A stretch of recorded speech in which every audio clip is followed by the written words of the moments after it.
Hi, I'm Rick Tellender. This is Rick Morrissey, columnist for the Chicago Sun-Times. We're here at MetLife Stadium, where the Bears just beat the Jets 27-19, and it seems like there have been a lot of odd games this year.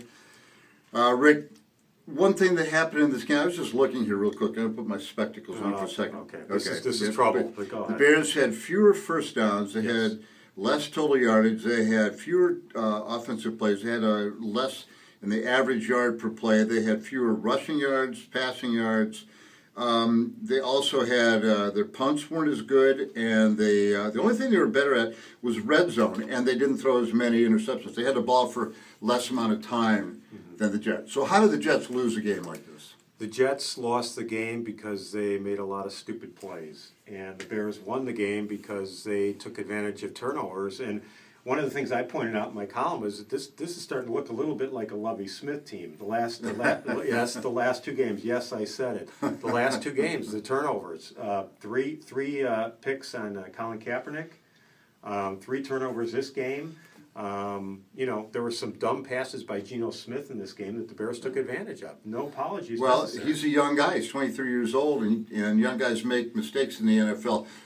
Cutler had at least 2 passes that I noticed that could have been intercepted, and maybe should have been. Well, should have been. I mean, one was right in the linebacker's hands, or the safeties, whoever it was, and it was a. So some of that is luck. Now, Geno Smith's, a couple of his throws are bad, but also that one interception, the second one, was it by Monday, or was that the one by, that was Fuller's. The second one was Fuller's. The Bears couldn't do anything with it. So it's not always a tale of interceptions, it's also, or turnovers, it's the ones you didn't create, and then when you took advantage of situations. Yes. I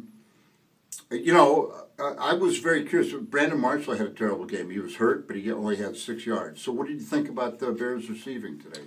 Well, I mean, Cutler was very sharp. Did you? I mean, I didn't see that. The stats weren't great. They were, This is a game you get through and you take the win gladly. You take the victory gladly. Cutler didn't look great. The Bears' offense didn't look great. They were going against a very good defense too. So you take the victory and you move on. They're 2-1. Yeah, well, Martellus Bennett did have a good game. Now he's a huge presence, 6'6", 265, the tight end, had 2 touchdowns. So we got to give a little shout out to him. But we're happy always to get out of the Meadowlands and not end up like Jimmy Hoffa or anybody else. So the Bears are now 2-1, and they're on the way. We assume. So I'm Rick Tellender, my buddy Rick Morrissey from the Chicago Sun-Times saying bye-bye from New Jersey.